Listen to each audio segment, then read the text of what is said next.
கிறிஸ்துவுக்குள் அன்பார்ந்த align CSI திருச்சபையின் இறை குடும்பத்தாரே, உங்கள் அனைவரையும் ஆண்டவராகிய இயேசு கிறிஸ்துவின் திருப்பெயரினாலே அன்போடு வாழ்த்துகிறேன். குறிப்பாக இந்த நாளிலும் நம்முடைய தென்னிந்திய திருச்சபை நிறுவன நாளிலே நாம் எல்லோரும் சேர்ந்து ஆண்டவரை துதிப்பதற்கு ஆண்டவர் கொடுத்திருக்கிற இந்த நல்ல வாய்ப்பிற்காக ஆண்டவரை துதிப்போம், ஸ்தோத்தரிப்போம். 74வது சிஎஸ்ஐ ஃபார்மேஷன் டேலே நாம் எல்லாரும் இணைந்து ஆண்டவரை துதிப்பதிலே மகிழ்ச்சி அடைகிறோம். இந்த நாளிலே இந்த நிகழ்ச்சியை நாம் காணுவதற்கு முன்பதாக தலைகளை தாழ்த்தி ஆண்டவரை நோக்கி நாம் ஜெபம் செய்வோம். எங்கள் அன்பின் ஆண்டவரே, இந்த நாளுக்காக உமக்கு நாங்கள் நன்றி சொல்கிறோம். தென்னிந்திய திருச்சபை உருவாக்கப்பட்டு 74வது ஆண்டுக்குள்ளாய் நாங்கள் பிரவேசிப்பதற்கு நீர் கொடுத்த இந்த நல்ல வாய்ப்பிற்காக உள்ளத்தின் ஆழத்திலிருந்து உமக்கு நாங்கள் நன்றி சொல்கிறோம். திருச்சபை குடும்பமாக ஆண்டவரே உம்முடைய சமூகத்திலே எங்களை அர்ப்பணிக்கிறோம். எங்களுடைய திருச்சபைகளின் உருவாக்கத்திற்காக உழைத்த எங்களுடைய முன்னோர்களை, எங்களுடைய அன்புக்குரிய பேராயர்களை உம்முடைய வல்லமுள்ள கரங்கள் ஒப்புக் கொடுக்கிறோம். இன்றைக்கு நாங்கள் இந்த நாளிலே உம்மை நோக்கி பார்க்கவும், உம்மை துதிக்கவும், உமக்கு நன்றி செலுத்தவும் நீ தந்த கிருபைக்காக மீண்டும் ஒரு முறை நன்றி சொல்கிறோம். எங்களை தாழ்த்துகிறோம், பொறுப்படுத்திக் கொள்ளும். இயேசுவின் மூலம் ஜெபிக்கிறோம் நல்ல பிதாவே, ஆமென். அன்புக்குரியவர்களே, இந்த நாளிலும் நாம் சில வார்த்தைகளை வேதத்திலிருந்து சிந்திக்கும்படியாய் நாம் அழைக்கப்பட்டிருக்கிறோம். அதற்கு அடையாளமாக யோவான் எழுதின நற்செய்தி நூல் 17ஆம் அதிகாரம் 20ஆம் வாக்கியத்திலிருந்து 26ஆம் வாக்கியம் வரை உங்கள் முன்பாக நான் படிக்க விரும்புகிறேன். Gospel according to St. John, chapter 17, verses beginning from 20 to 26. நான் இவர்களுக்காக வேண்டிக் கொள்கிறதும் அல்லாமல் இவர்களுடைய வார்த்தையினால் என்னை விசுவாசிக்கிறவர்களுக்காக வேண்டிக் கொள்கிறேன். அவர்கள் எல்லாரும் ஒன்றாயிருக்கவும், பிதாவே, நீர் என்னை அனுப்பினதை உலகம் விசுவாசிப்பதற்காக நீர் என்னிலேயும் நான் உம்மிலேயும் இருக்கிறது போல அவர்கள் எல்லாரும் நம்மில் ஒன்றாயிருக்கவும் வேண்டிக் கொள்கிறேன். நாம் ஒன்றாயிருக்கிறது போல அவர்களும் ஒன்றாயிருக்கும்படி நீர் எனக்கு தந்த மகிமையை நான் அவர்களுக்கு கொடுத்தேன். ஒருமைப்பாட்டில் அவர்கள் தேறினவர்களாய் இருக்கும்படிக்கும் என்னை நீர் அனுப்பினதையும் நீர் என்னில் அன்பாய் இருக்கிறது போல அவர்களிலும் அன்பாய் இருக்கிறதையும் உலகம் அறியும்படிக்கு நான் அவர்களிலும் நீர் என்னிலும் இருக்கும்படி வேண்டிக் கொள்கிறேன்.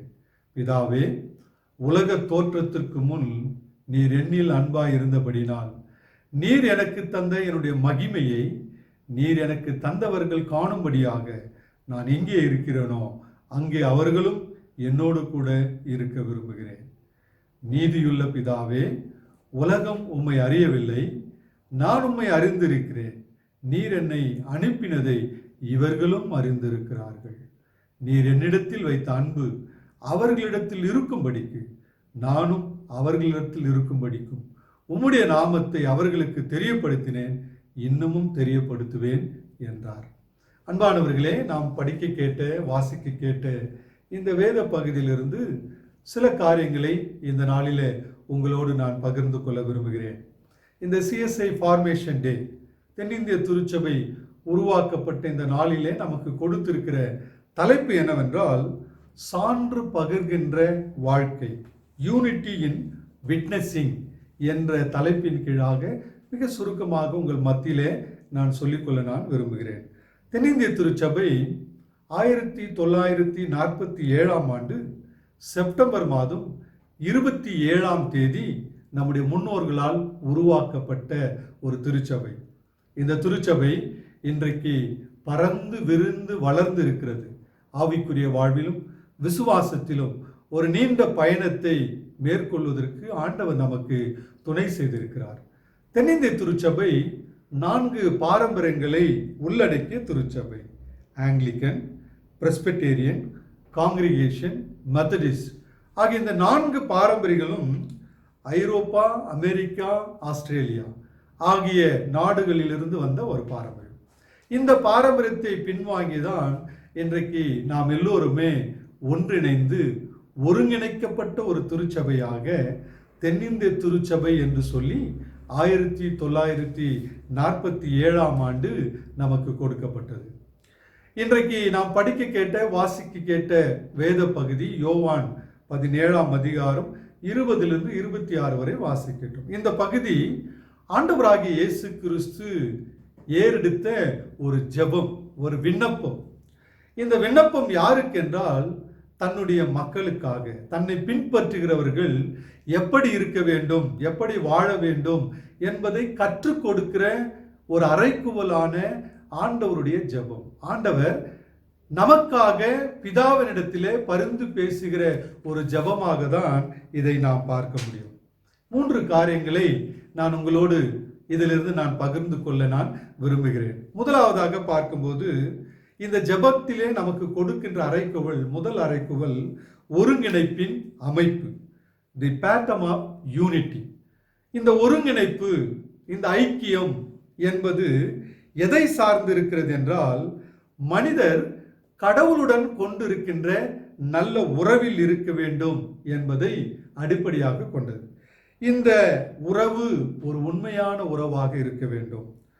இந்த உறவுக்கு தடையாயிருக்கின்ற அது எந்த காரியமாக இருந்தாலும், குறிப்பாக உலக பிரகாரமான காரியமாக இருந்தாலும் அதை விட்டுவிட்டு ஆண்டவர் நமக்கு கொடுக்கிற உறவிலே பிறரோடு நாம் நிலைத்திருக்க வேண்டும்.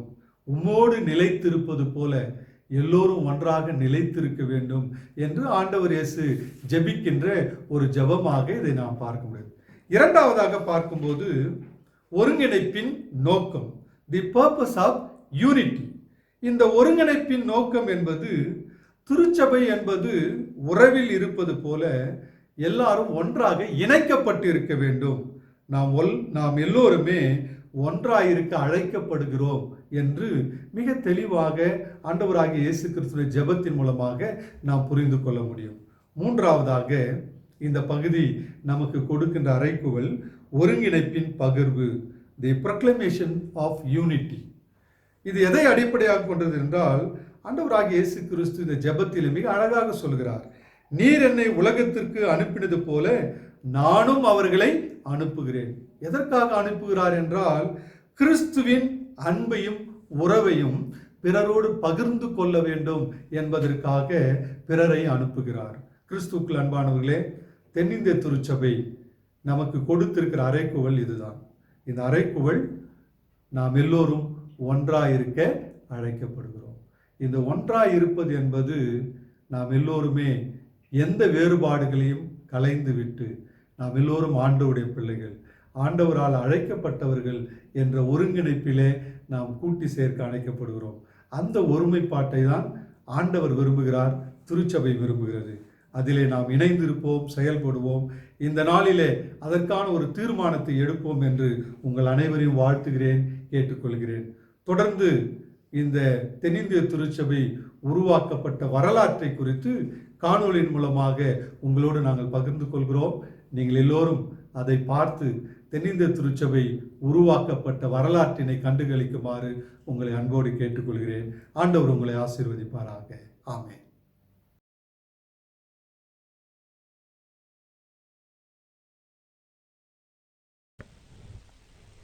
உலகின் பல்வேறு பகுதிகளில் பக்தி இயக்கத்தின் விளைவால் ஏற்பட்ட மறுமலர்ச்சியின் காரணமாக பலர் பல நாடுகளுக்கு அர்ப்பணியாளராக சென்றனர். ஐரோப்பா, ஜெர்மனி போன்ற நாடுகளிலிருந்து இந்தியாவின் பல பகுதிகளில் அர்ப்பணியாளர்கள் திருப்பணி செய்தனர். 1825ஆம் ஆண்டு முதல் அருட்பணியாளர்கள் இடையே மும்பையில் தொடங்கிய பேச்சுவார்த்தையும் ஐக்கியமும் இந்தியாவின் பல்வேறு இடங்களில் பரவியது. 1830 முதல் 1900 வரை இந்தியாவின் பல்வேறு பகுதிகளில் 6 அருட்பணி மாநாடுகள் நடைபெற்றன. ஆனால் இவை அனைத்தும் அருட்பணி இயக்கங்களின் அனுமதியின்றி நடைபெற்ற கூட்டங்களாகும். 1900 ஆண்டு சென்னையில் நடைபெற்ற தென்னிந்திய அருட்பணி மாநாடு அருட்பணி இயக்கங்களின் அனுமதியோடு நடைபெற்ற முதல் கூட்டமாகும். இந்த கூட்டங்களின் விளைவாக 1908 ஆண்டில் தென்னிந்திய ஐக்கிய திருச்சபை south India united church SIUC என்ற அமைப்பு உருவானது. இதன் பிறகு அருட்பணி இயக்க வரலாற்றில் மைல்கல்லாக 1910 ஆண்டு எடின்பரோவில் நடைபெற்ற உலக அருட்பணி மாநாடு ஒன்றிணைப்பு இயக்கங்களுக்கும் அமைப்புகளுக்கும் வித்தாக அமைந்தது. எடின்பரோ மாநாட்டுக்கு பிறகு ஜான் ஆர் மாட் 1912-13 இந்தியாவிற்கு பயணம் செய்ததின் விளைவாக மாணவர் கிறிஸ்தவ இயக்கம் SCM மற்றும் NCCI ஆகிய ஒன்றிப்பு இயக்கங்கள் உருவாக காரணமாகின. இதுபோன்ற அருட்பணி இயக்கங்கள் இடையே ஏற்பட்ட மாநாடுகளும் உரையாடல்களும் அமைப்புகளும் திருச்சபை அமைப்புகள் ஒன்று சேர அடித்தளமாக அமைந்தன. திருச்சபை பாரம்பரியங்கள்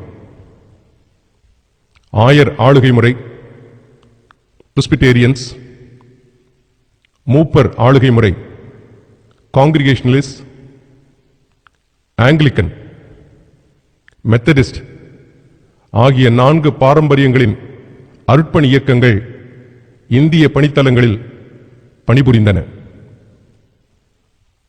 ஆயர் ஆளுகை சபைகள் ஸ்காட்லாந்து நாட்டில் பிரெஸ்பிட்டேரியன் திருச்சபை பிரிவுகள் இடையே ஏற்பட்ட ஒருமைப்பாடு தென்னிந்தியாவில் பிரெஸ்பிட்டேரியன் திருச்சபை பிரிவுகள் ஒன்று கூட வழிவகுத்தது. 1900 ஆண்டு சென்னையில் நடைபெற்ற அருட்பணி இயக்கங்கள் மாநாடு பிரெஸ்பிட்டேரியன் திருச்சபைகள் ஒன்றிணைய துணை புரிந்தது. இதில் JH வைகாப் என்பவர் மிக முக்கிய பங்காற்றினார். மூப்பர் ஆளுகை முறை லண்டன் மிஷனரி சொசைட்டி மற்றும் American Madurai mission of the American board ABCFM ஆகிய 2 அருட்பணி இயக்கங்கள் இந்தியாவில் காங்கிரிகேஷனலிஸ்ட் பாரம்பரியத்திலிருந்து பணிபுரிந்தன.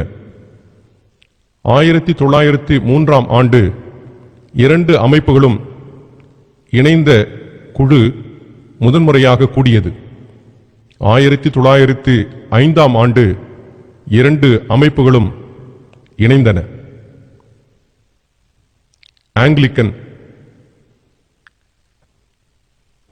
ஆங்கிலிக்கன் திருச்சபை பாரம்பரியம் இங்கிலாந்திலிருந்து SPG மற்றும் CMS ஆகிய அருட்பணி இயக்கங்களை கொண்டு இந்தியாவில் அருட்பணி செய்தது. இந்த பாரம்பரிய திருச்சபை மட்டுமே பேராயர் ஆளுகையை ஏற்ற அமைப்பாகும். மெத்தடிஸ்ட் பக்தி இயக்கத்தின் விளைவாக மீட்கப்பட்டு இங்கிலாந்தில் மெத்தடிஸ்ட் அமைப்பை சார்ல்ஸ் வெஸ்லி மற்றும் ஜான் வெஸ்லி ஆகியோர் உருவாக்கினர். இந்த பாரம்பரியத்திலிருந்து சென்னை பேராயத்தின் பல பகுதிகளில் பல ஆலயங்கள் உருவாக்கப்பட்டன. தென்னிந்திய ஐக்கிய திருச்சபையின் தோற்றம் ஆயர் ஆளுகை முறை மற்றும் மூப்பர் ஆளுகை முறை ஆகியவற்றினுள் ஏற்பட்ட ஒருமைப்பாட்டோடு நின்றுவிடவில்லை. 1905 ஆண்டு முதல் உரையாடல் கொடைக்கானலில் நடைபெற்றது. பிறகு 1907 ஆண்டு 2ஆம் கூடுகை நடைபெற்றது. இதில் 2 பிரிவுகளும் இணைவது என்ற முடிவு செய்யப்பட்டது. இதன் விளைவாக 1908 ஆண்டு தென்னிந்திய ஐக்கிய திருச்சபை SIUC என்ற அமைப்பு 8 பிராந்திய அமைப்புகளை உள்ளடக்கியதாக தோன்றியது. தென்னிந்திய திருச்சபையின் உருவாக்கம் SIUC தோன்றியது முதல் ஒன்றிப்பு விரிவுபடுத்தப்பட வேண்டும் என்ற எண்ணம் மேலோங்கியது. முதலில் வெஸ்லியன் மெத்தடிஸ்ட் திருச்சபை ஒத்துழைக்க விருப்பம் தெரிவித்தது. 1919 ஆண்டு மே 1, 2 ஆகிய தேதிகளில் தரங்கம்பாடியில் 33 உறுப்பினர்கள் ஆங்கிலிக்கன் மற்றும் SIUC பிரிவுகளிலிருந்து பங்கு பெற்றனர். இக்கூட்டத்தில் H.A. பாப்லி, ஷெர்வுட் எடி, பேராயர் V.S. அசரியா, K.T. பால் மற்றும் V. சாண்டியாகோ ஆகியோர் தலைமை பொறுப்பேற்று வழிநடத்தினர். இக்கூட்டத்தின் முடிவில் தரங்கம்பாடி அறிக்கை, டிராங்கோபார் மேனிஃபெஸ்டோ என்ற கொள்கை வெளியிடப்பட்டது. இக்கொள்கைகள் 1888 லாம்பத் கூட்டத்தின் அடிப்படையில் உருவானதாகும். அவை 1. பழைய புதிய ஏற்பாடுகளை உள்ளடக்கிய தூய திருமறை மீட்புக்கு தேவையான அனைத்தையும் உள்ளடக்கியதாக உள்ளது. 2. அப்போஸ்தலர் மற்றும் நிசையா விசுவாச அறிக்கைகள். 3. கிறிஸ்துவால் அருட்பொழிவு செய்யப்பட்ட 2 சாக்கிரமெந்துகள், திருமுழுக்கு, திருவிருந்து. 4. அப்போஸ்தலர் வழிவந்த பேராயர் ஆளுகையை ஏற்றல். 1920 ஆண்டு மார்ச் மாதம் பெங்களூரில் தொடர் பேச்சுவார்த்தை ஆங்கிலிக்கன் மற்றும் SIUC உறுப்பினர்கள் தொடர்ந்தனர். தொடர்ந்து 1920 December, 1921 June Chennai, 1923 April Pasumalai, 1925 பிப்ரவரி சென்னை. இந்த 1925 ஆண்டு மெத்தடிஸ்ட் பிரிவினர் இந்த பேச்சுவார்த்தையில் இணைந்தனர். பிறகு நடைபெற்ற தொடர் பேச்சுவார்த்தையினால் பேராயர் ஆளுகை முறையை ஏற்பதில் பல பிரிவினரிடையே கருத்து வேறுபாடு ஏற்பட்டது. ஆனால் இறுதியில் கருத்து ஒற்றுமை ஏற்பட்டது.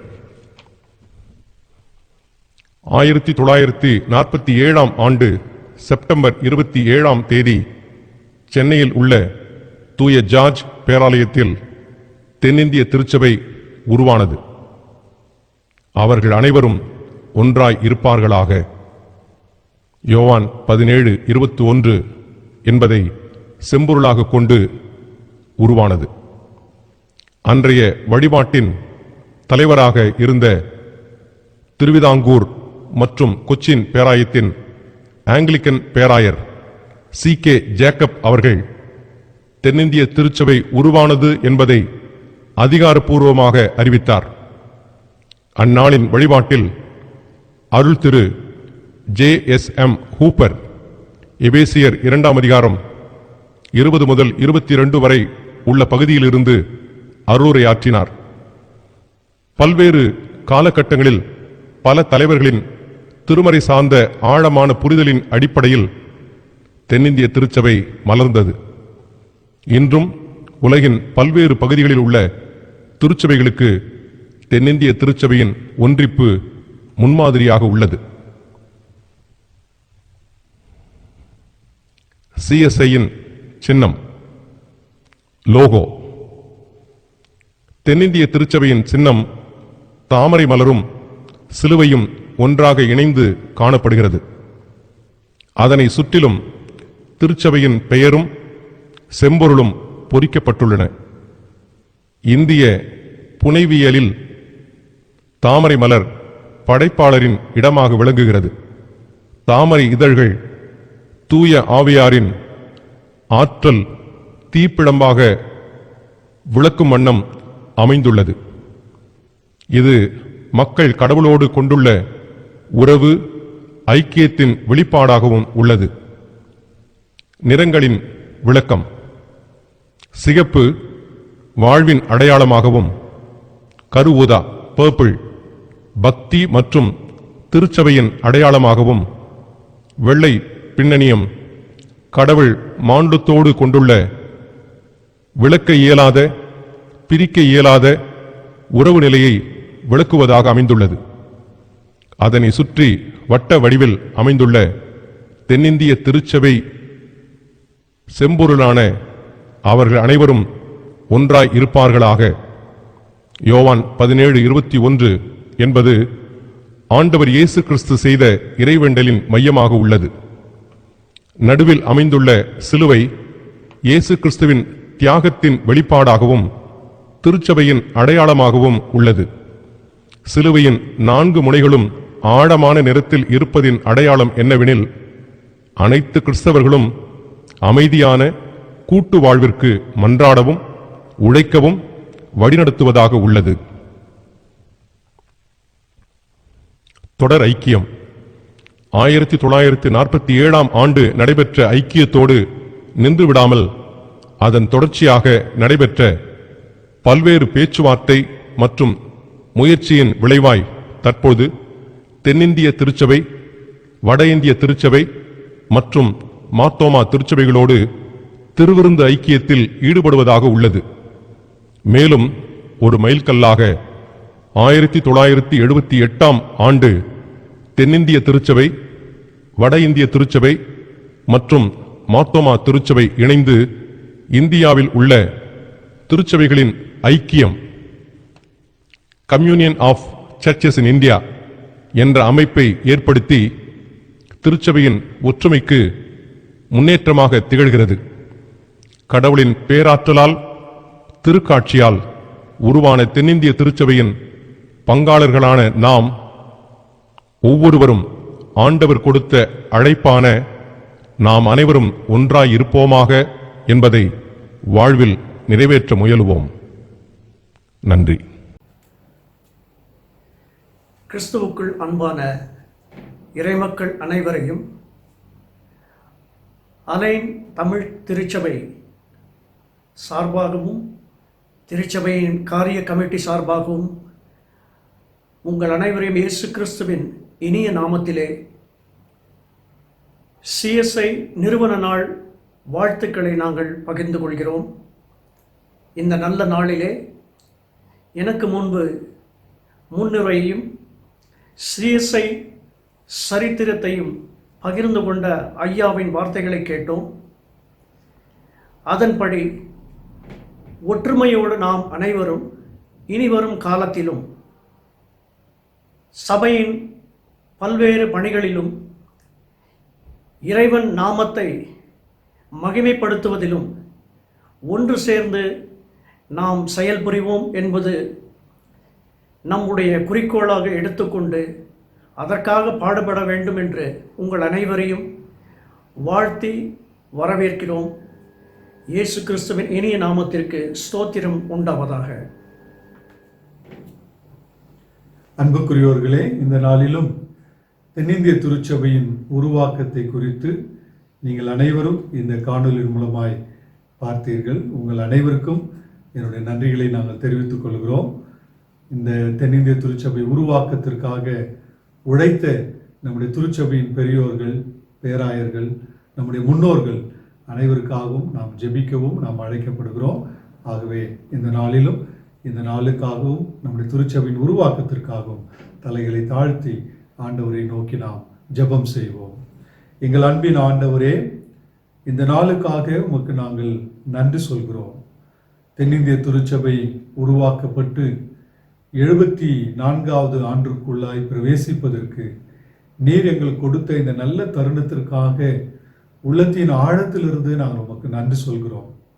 பல்வேறு பாரம்பரியங்களை பின்வாங்கி ஆண்டவரே ஒரே திருச்சபையாக உருவாக்கப்பட்ட தென்னிந்திய திருச்சபை என்ற மாபெரும் திருச்சபைக்காக உள்ளத்தின் ஆழத்திலிருந்து நாங்கள் உமக்கு நன்றி சொல்கிறோம்.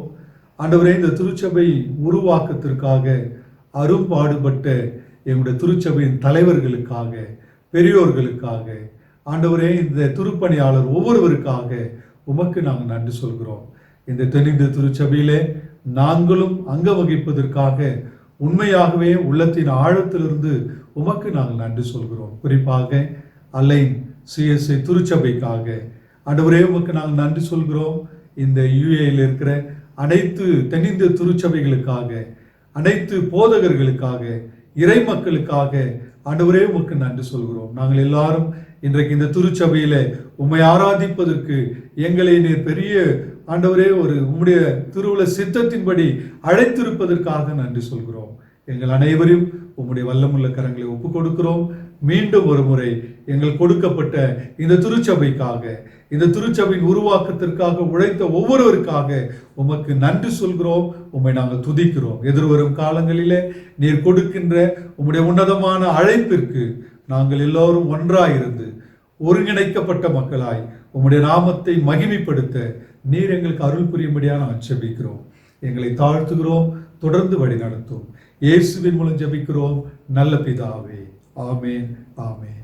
நம்முடைய ஆண்டவராகிய இயேசு கிறிஸ்துவினுடைய கிருபையும் பிதாவாகிய கடவுளின் அன்பும் தூய ஆவியானவருடைய ஆற்றலும் வழிநடத்துதலும் ஆசீர்வாதமும் நம் அனைவரோடும் சிறப்பாக தென்னிந்திய திருச்சபை என்ற மாபெரும் திருச்சபையோடும் திருச்சபையின் தலைவர்களோடும் நம்முடைய பிரதம பேராயர் மற்ற எல்லா பேராயர்களோடும் திருச்சபைகளோடும் இன்றும் என்றும் சதா காலங்களில் தங்கியிருப்பதாக. ஆமென்.